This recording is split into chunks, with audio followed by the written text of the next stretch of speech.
I smoothed my skirt and took a deep breath before pushing open the heavy oak door to Tyler's new office. The sign on the door, Tyler Perry, President, still looked shiny and new. My husband glanced up from his computer, looking stressed. "Mary, I'm really busy." "What is it?" he said, barely looking up. I forced a smile.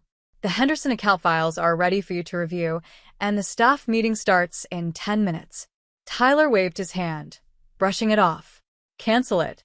I have more important things to do." "But, Tyler, everyone's been working hard all week to get ready for this meeting. They're expecting you to be there." I said cancel it, he snapped, his eyes still on the computer. "That's an order, not a request." I held back my frustration and nodded quickly before leaving the room. As I closed the door, I saw Tyler's reflection in the window. He was already focused back on his work, not noticing how hurt I felt. In the hallway, I leaned against the wall, trying to calm my racing heart. This didn't feel like the Tyler I married. The man I loved used to be passionate about architecture and cared deeply for his team. Now, with this new title, it seemed like he was letting it all go to his head. "Everything okay, Mary?" I looked up to see Scott, Tyler's father, watching me with concern. Even though he was retired, he still visited the office regularly. I straightened up, forcing another smile. "Of course. It's just a busy morning. How are you, Scott?" He looked at me closely. "I'm fine, but you don't look okay. What's Tyler done now?" I hesitated, feeling torn between staying loyal to Tyler and my growing frustration. "It's nothing really. Tyler's just adjusting to his new role." Scott's expression grew serious. Adjusting, or letting it go to his head? Before I could answer, Tyler's voice boomed from his office. "Mary, where are those files?" I grabbed the folder from my desk and gave Scott an apologetic look. "Duty calls." As I went back into Tyler's office, he barely looked up. "Finally. Just leave them there, and close the door on your way out." "Tyler," I said, gathering my courage, "the team really needs you at this meeting. They've worked hard on." He slammed his hand on the desk. "For God's sake, Mary, I'm the president now. I decide what's important, not you or anyone else." "Got it." I flinched, stunned by his outburst. "I'm just trying to help, Tyler. This company means everything to your father, and I promised him I'd." "My father isn't in charge anymore," Tyler interrupted, his tone icy. "I am. And if you can't handle that, maybe you shouldn't be here either." His words felt like a slap. I looked at him, searching for any trace of the man I'd fallen in love with, but all I saw was a stranger, lost in power and pride. "Fine," I whispered. I said quietly, "I'll cancel the meeting." As I turned to leave, Tyler's phone buzzed. He answered it, and his voice changed instantly to a smooth, charming tone. "Carol, darling." "Yes, I can't wait for our business lunch." "See you soon," he said. My hand froze on the door handle. "Carol." I didn't know the name, but the way he said it sent a chill down my spine. I glanced back and saw a sly smile on his face before he noticed me looking. "What?" he snapped. "Don't you have work to do?" I nodded without saying a word and quickly left his office, my mind spinning. Outside, our team's disappointed faces met me as I announced the meeting was canceled, but their frustration was nothing compared to the worry growing in my chest. Who is Carol? And what kind of business lunch made my husband smile like that? As I sat down at my desk, I realized with a sinking feeling that both my marriage and the company might be facing a storm we weren't ready for. The next morning, I arrived early, determined to fix what I could from yesterday. As I walked through the office, I could feel the tension in the air. Conversation stopped as I passed, replaced by forced smiles and awkward nods. "Morning, Mary," Evelyn, our lead designer, called out. "Any news on rescheduling the meetings?" I hesitated, torn between being honest and being careful with my words. "I'm working on it, Evelyn." Tyler's still adjusting to his new role. Evelyn raised an eyebrow. "Adjusting? Is that what we're calling it now?" Before I could respond, Tyler's voice boomed from his office. "Mary, my office now." I hurried to his door, bracing myself. He was pacing, his frustration clear. "What the hell is this?" he asked, shoving a stack of papers at me. I looked at the top sheet and felt my heart drop. It was a formal complaint from the design team, mentioning Tyler's absence from key meetings and delays in project approvals. Tyler, they're just frustrated. If we could set up a meeting to talk about their concerns. Their concerns? He interrupted, scoffing. I'm running a business, not a daycare. If they can't handle the pressure, they can leave. But, Tyler, these are your father's most trusted employees. They've been with the company for years. His eyes flashed with anger. My father isn't in charge anymore. I am. And I won't let a bunch of whiny designers question my authority. I took a deep breath, trying to stay calm. Tyler, please. This doesn't feel like you. What's really going on? For a moment, I saw a flicker of the old Tyler, vulnerable, unsure, but it was gone as quickly as it appeared. Nothing's going on, he snapped. Just do your job and keep them in line. That's what I'm paying you for, isn't it? His words hurt more than he realized. I wasn't just another employee. I thought I was Tyler's partner, his wife. But now I wasn't so sure. Just as I was turning to leave, his phone buzzed. He glanced at it, and a sly smile spread across his face. I'm heading out for lunch. Hold my calls, he said. But Tyler, we have the client meeting at 2, I reminded him. Reschedule it, he said, already halfway out the door. I watched him go, feeling a knot form in my stomach. This wasn't just about work anymore. Something felt very wrong. Back at my desk, I threw myself into damage control, dealing with upset clients and calming frustrated staff. By the afternoon, I was exhausted and on edge. A gentle knock on my cubicle startled me. I looked up to see Scott, his face filled with concern. Mary, dear, got a minute? I nodded, grateful for the break. Scott sat across from me, his eyes kind but serious. I've been hearing things, he said softly, about Tyler, about how he's running the company. I swallowed, unsure of what to say. Scott had put his life's work into this company and trusted Tyler to lead it. How could I tell him it was falling apart? Scott, I started, but he raised a hand to stop me. You don't have to protect him, Mary, not from me. I've known something was wrong for a while now. I hoped he'd grow into the role.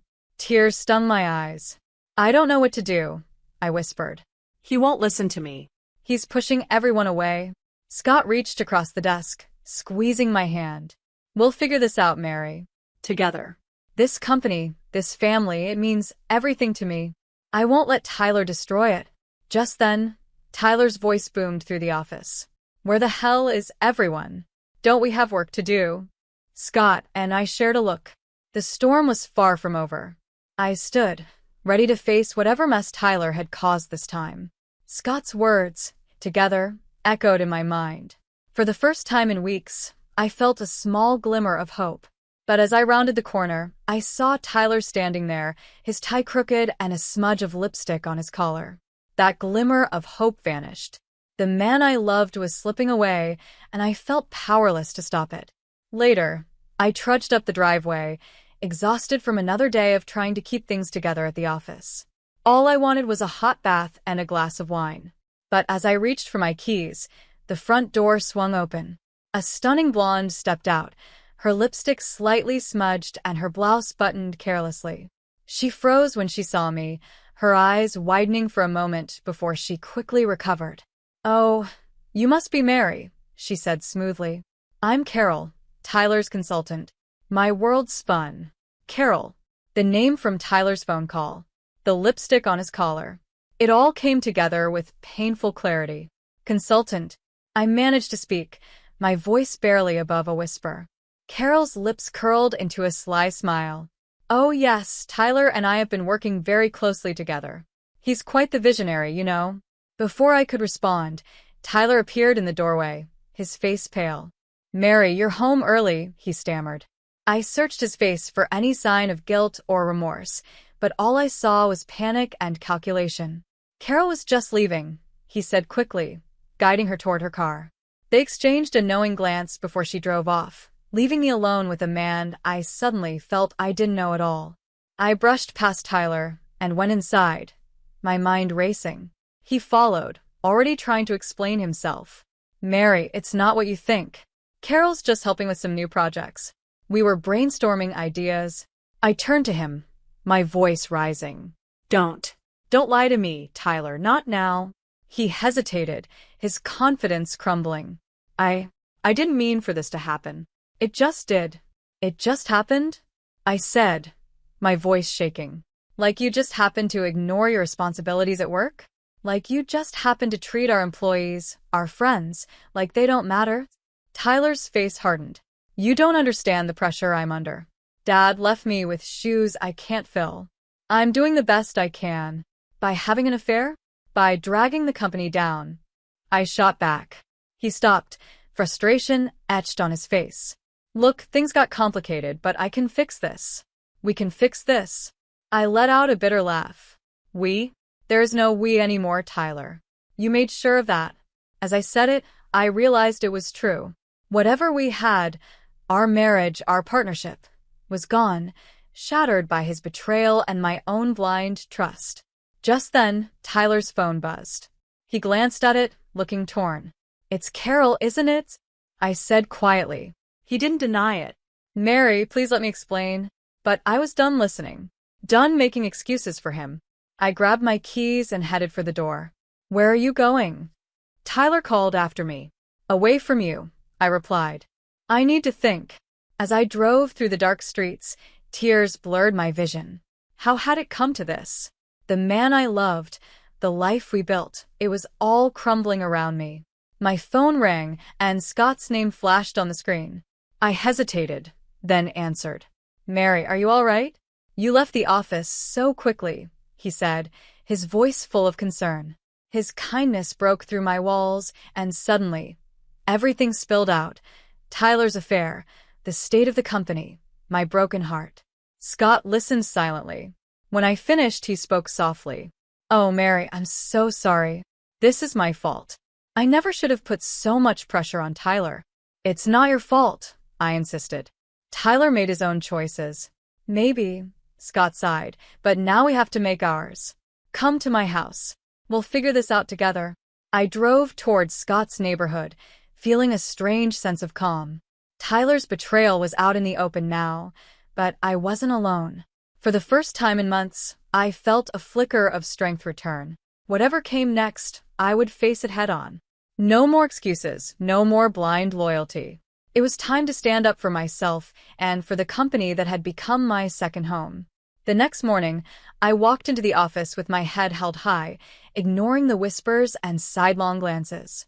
My talk with Scott last night had given me a new determination, but nothing could have prepared me for what I saw as I turned the corner.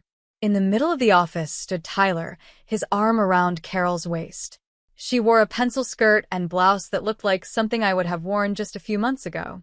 Everyone, Tyler announced, his voice loud and confident, I'd like you to meet Carol. She'll be joining our team as a special consultant. My heart pounded as I locked eyes with Tyler. His look dared me to say something. Carol smirked, clearly enjoying her new place in the company, and by Tyler's side, Evelyn, our lead designer, was the first to speak up. But Mr. Perry, we already have a full team. And Mary will be helping Carol get settled, Tyler interrupted smoothly. Won't you, dears? All eyes turned to me. I could feel the mix of pity and curiosity for my coworkers. I took a deep breath and forced a smile, though it felt more like a grimace. Of course, I managed. Welcome aboard, Carol. The next few hours passed in a blur of forced smiles and hidden tension. I retreated to my office, trying to focus on work, but my mind kept circling back to Tyler's betrayal. A knock on my door pulled me from my thoughts. It was Scott, his face full of concern. Mary, I just heard. Are you all right? I shook my head, holding back tears. I don't know how much more I can take, Scott. It's like Tyler is trying to hurt me in every possible way. Scott's expression turned serious. This ends now. I'm calling an emergency board meeting. Tyler's gone too far. Before I could respond, Tyler stormed into the office, his face red with anger. What do you think you're doing, Dad? He snarled. This is my company now. You can't just barge in here and... Enough. Scott's voice was firm, stopping Tyler mid-sentence. You've made a joke of everything I worked so hard to build. It's time you face the consequences. Tyler's eyes narrowed. Consequences? I'm just getting started. He reached into his jacket, pulled out an envelope, and tossed it onto my desk. Consider this my first official act as president. With shaking hands, I opened the envelope. Inside were divorce papers, already signed by Tyler. He looked at me coldly. You're fired, I whispered, feeling disbelief and hurt wash over me. Tyler's laugh was cold. Firing you? Oh no, Mary. I'm setting you free from this job, from this marriage, from everything. I looked down at the papers, my whole world crumbling around me. All those years, all our dreams, reduced to a few sheets of legal words. Tyler, please, Scott said, trying to calm him down. Think about what you're doing. Mary has been the backbone of this company. Without her, we'll finally move forward. Tyler snapped. Face it, Dad, your way is outdated. Carol and I have big plans for the future. As they argued, a strange calm settled over me. I looked at the divorce papers, then up at Tyler, this stranger wearing my husband's face. At that moment, I made a decision. I'll sign, I said quietly, cutting through their heated exchange. Both men turned to me in shock. Tyler was the first to recover, a smug smile crossing his face. I knew you'd see reason, Mary. It's really for the best. I met his gaze steadily. You're right, Tyler, it is for the best. But not for the reasons you think. I signed the papers, feeling a weight lift from my shoulders. Tyler might have thrown away our marriage, but I was done being a victim. I quit, I announced, standing up. Effective immediately. Tyler's smirk faded. What? You can't just… I can, and I am, I said firmly. Good luck running this company without me, Tyler. You're going to need it. As I walked out of the office, my head held high, I heard Scott call after me. Mary, wait. I stopped and turned back. Scott's eyes held a mix of pride and determination. I have a proposition for you, he said.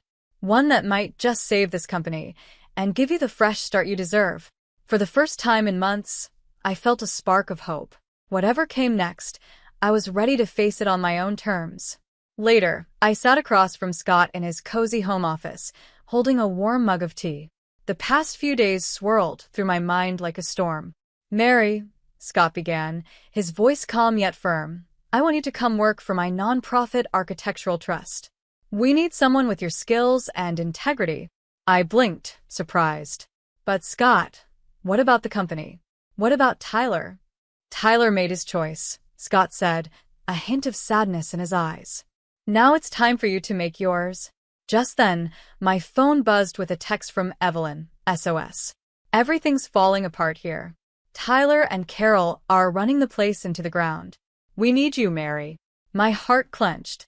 Despite everything, I still cared deeply about the company and the people I'd worked with for so many years. I need some time to think, I said. I told Scott, and he nodded with understanding. Of course, but don't take too long. We both know Tyler won't waste any time tearing down what we've built. The next morning, I took a deep breath and walked into the office one last time to clear out my desk. The atmosphere was tense, and conversation stopped as I passed. While I packed my things, Evelyn appeared at my door, her face worried. Mary, thank God you're here. It's a mess. Tyler's canceled 4 big projects, and Carol's reassigning teams without caring about their skills. Clients are furious. I don't work here anymore, Evelyn, I said, my voice tight. There's nothing I can do. Evelyn's eyes went wide. You're leaving? But what about us? What about the companies? Before I could answer, Tyler's voice boomed from the hallway. Mary, what are you doing here? He marched into my office with Carol close behind, looking smug. Just grabbing my things, I replied calmly, refusing to let him intimidate me. Tyler's eyes narrowed. Good. The sooner you're gone, the better. Carol can more than handle your duties. I couldn't help but laugh. Can she? Is that why clients are threatening to leave and the staff is in chaos? Carol stepped forward, digging her manicured nails into Tyler's arm. I'm doing an excellent job. Tyler says I'm a natural. I'm sure he does, I replied coolly. But running a successful architectural firm takes more than just being natural. Tyler's face reddened with anger. Enough. Get out, Mary. You're not welcome here. As I picked up my box of belongings, a stir in the hallway caught my attention. Scott strode in, flanked by 3 board members. What's going on? Tyler demanded. Scott's voice was firm. Emergency board meeting, Tyler. Your recent decisions have put this company in danger, and we're here to discuss your future as president. Tyler's confidence wavered. You can't do this. I'm in charge now. We'll see about that, one of the board members said, looking serious. As they headed toward the conference room, Scott looked back at me. Mary, we could use your insights in this meeting if you're willing. I hesitated, torn between walking away from the mess and the loyalty I felt for the company I'd helped build. Tyler sneered. She doesn't work here anymore, Dad. She has no say. Something snapped in me. I set down my box and stood tall. Actually, I think I will stay for this meeting. Seems I'm the only one who knows how this company truly runs. Carol gasped, and Tyler stammered, but Scott smiled with pride. As we entered the conference room, I felt a surge of determination. This wasn't just about me anymore. It was about protecting the legacy Scott had built and the livelihoods of everyone who worked here. Whatever came next, I was ready to fight. Not for Tyler, not for our broken marriage, but for the company and the people. I knew it was time to show everyone, especially Tyler, what I could really do. The boardroom was tense as I laid out the hard truth about the company's situation. Spreadsheets and reports filled the table, each one showing how bad things had gotten under Tyler's leadership. In the past month alone, we've lost 3 major clients, I explained, keeping my voice steady even though my heart was racing. Our reputation in the industry is sinking, and staff morale is at its lowest. Tyler's face turned red with anger and disbelief. This is ridiculous. We're doing fine. Carol and I have been working on new strategies that will what, Tyler's? Scott cut in, his tone sharp. Run us further into the ground? The numbers don't lie. I watched as the board members exchanged worried looks. This was the moment, the one that would decide the company's future. Carol, who had insisted on being there, spoke up. But Tyler's been working so hard. He's been at the office late every night coming up with new ideas. I couldn't hold back a scoff. Is that what you call it? Because from where I stand, all I see is a company in trouble and a president who cares more about his personal life than his responsibilities. Tyler's eyes flashed with anger. You don't know what you're talking about, Mary. You're just bitter because I moved on. Moved on? I laughed bitterly. You destroyed our marriage, and now you're destroying this company. That's not moving on, Tyler. That's burning everything down. Mr. David, the oldest board member, cleared his throat. I think we've heard enough. It's clear that something drastic needs to be done to save this company. Tyler's face went pale. What are you saying? I'm saying, Mr. David replied, that we need to think about new leadership, effective immediately. The room broke into chaos. Tyler started shouting, Carol began crying, and the board members argued with each other. Through it all, I sat quietly, feeling strangely calm. Then Tyler turned to me, desperation in his eyes. Mary, please, he said. You have to help me. Tell them I can fix this. Tell them we can work together again like before. I looked at him, the man who used to be my partner in everything. For a moment, I saw a glimpse of the old Tyler, scared, vulnerable, and asking for help. But then Carol's hand clutched his arm possessively, and reality came back to me. I'm sorry, Tyler, I said gently. But you made your choice, and now you have to live with it. Scott stood, his voice cutting through the noise. I move that we vote on Tyler's continued leadership of this company. All in favor of removing Tyler from his position as president, raise your hand. Time seemed to slow as hands went up around the table. 1, 2, 3, a clear majority. Tyler's face fell as he realized what was happening. This isn't fair. Carol cried out. You can't do this to us. But it was done. Tyler was out, and the company was safe for now. As the meeting ended, Scott pulled me aside. Mary, we need you. The company needs you. Will you come back and help us rebuild? I hesitated, torn between my desire to help and my wish for a fresh start. Before I could answer, Tyler approached, his eyes red and desperate. "Mary, please," he begged. "Don't let them do this. You know me better than anyone. You know I can fix this if you just give me one more chance." I looked between Tyler and Scott, feeling the weight of their hopes on me. The future of the company and my own hung in the balance. I realized this wasn't just about saving a business. It was about standing up for myself, for my worth, and for everything I'd worked so hard for. Taking a deep breath, I made my decision. Whatever happened next, it would change everything. Standing at the podium, I faced a room full of expectant faces. The company-wide meeting had been called to address the recent chaos, and as the new interim CEO, it was up to me to set our path forward. As many of you know, I began, keeping my voice steady despite my racing heart. The past few weeks have been challenging for our company. But today marks a new beginning. From the corner of my eye, I saw Tyler slip into the back of the room, looking tired. Carol was nowhere in sight. "We've lost clients, and yes, we've faced setbacks," I continued, "but the heart of this company, the talent, dedication, and vision that each of you brings, that hasn't changed." A murmur of agreement rippled through the crowd. I went on, explaining our plans to regain client trust and stabilize our finances. As I spoke, I could see hope returning in my colleagues' eyes. Suddenly, Tyler's voice rang out. "This is all lies." Heads turned as he marched down the aisle. "Mary is trying to steal my company. She planned this whole thing to push me out." Gasps and whispers filled the room. I gripped the podium, forcing myself to stay calm. "Tyler, this isn't the time or place," I said quietly. "It's exactly the time," he shouted, his face flushed with anger. "You turned my own father against me. You manipulated the board. That's enough." Scott's voice came firmly from the side of the stage. He walked up, placing a supportive hand on my shoulder. "Tyler, you did this to yourself. Your actions, your decisions, they're what brought us to this point." Tyler looked between us, desperation on his face. "Dad, please. You can't let her do this. It's our family legacy."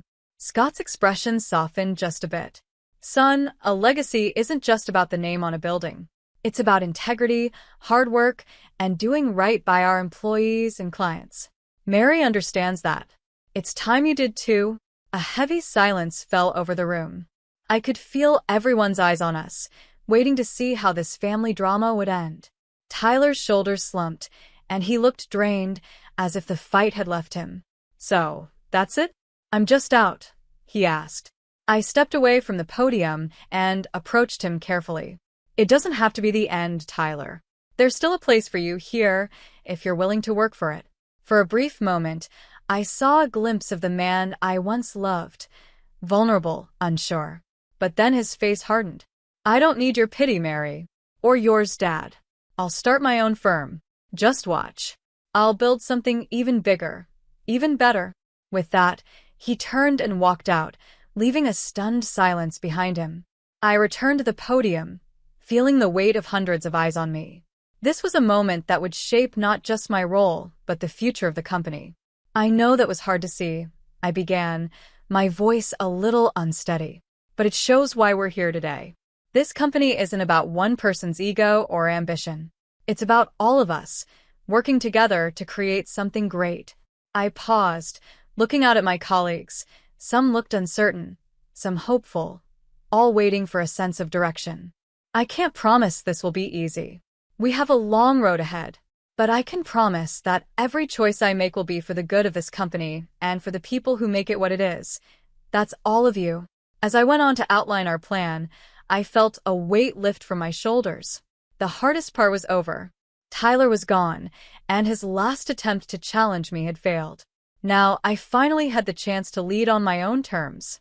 But when I caught Scott's eye, I saw a hint of concern, and I knew that while this chapter was closing, a new one was just beginning. The real test of my leadership and our company's strength was still ahead. 5 months later, I stood at the window of my new office, looking out over the city. The view felt different now. It wasn't just because I was in the building for Scott's nonprofit trust, but because I saw things with fresh eyes. A knock on the door pulled me from my thoughts. Come in, I called. Evelyn entered, her face glowing. Mary, you won't believe it. We got the Henderson Project. I couldn't help but smile.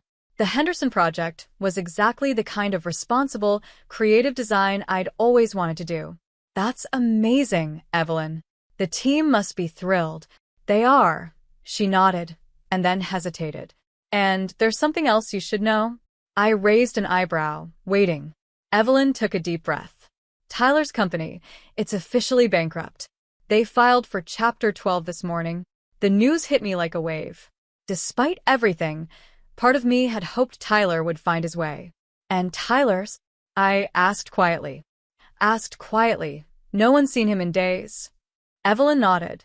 No. But Carol, she paused. She came by earlier looking for a job. Said Tyler left her with nothing. I sank into my chair, taking it all in. The Tyler I'd once loved and built a life with was truly gone. In his place was a story of how quickly success could turn to ruin when built on the wrong foundation. Almost as if he knew I needed him, Scott appeared in the doorway. I heard the news, he said gently. How are you holding up? I managed a small smile. I'm okay. It's just a lot to process. Scott nodded, his eyes filled with a mix of pride and sadness. You've done amazing things here, Mary. This new wing of the trust, the project you're leading. You're changing lives. We're changing lives, I corrected him. I couldn't have done this without your support. He brushed off my thanks. This was you, Mary. You took something painful and turned it into something beautiful. That's a gift. As Scott and Evelyn left, I was left alone with my thoughts. I thought about Tyler, about the life we'd shared, and the dreams we once had. I thought about Carol and how chasing status and wealth had left her with nothing. Mostly, though, I thought about myself, the woman I'd been at the start of all this, afraid to speak up, eager to please. She felt like a stranger now. My phone buzzed, pulling me from my thoughts. A text from an unknown number. It's Tyler. Can we talk? My heart raced as I stared at the screen. 5 months ago, I would have jumped at the chance. Now, I took a deep breath and typed back, I'm sorry, Tyler, but I've moved on. I hope you find peace. As I pressed send, I felt the last ties to my old life fade. The future stretched out before me, full of possibility and promise. A knock at my door brought me back. It was my team, eager to start brainstorming for the Henderson Project. Come on in, I said, smiling. Let's create something amazing. As we gathered around the conference table, ideas flowed freely, and I felt a deep gratitude. This was where I belonged. Not defined by my relationship with Tyler or anyone else, but standing on my own, surrounded by people who respected and valued me. The journey had been hard, but it led me here, to a place of strength, purpose, and self-discovery. Looking around at the bright, eager faces of my team, I knew the best was yet to come. I picked up a marker and said, let's imagine the future together. As we began to sketch out our ideas, I realized that this moment, this work, this life I'd built from the pieces of my old one, was my true happy ending. It wasn't a fairy tale, but something even better, a fresh start I'd made with my own hands and heart. The road ahead might not always be easy, but I was ready for whatever challenges came my way. I finally understood that my worth didn't depend on anyone else's actions or opinions. It came from within, from the strength and resilience I had found in myself. And that, I realized, was the greatest victory of all.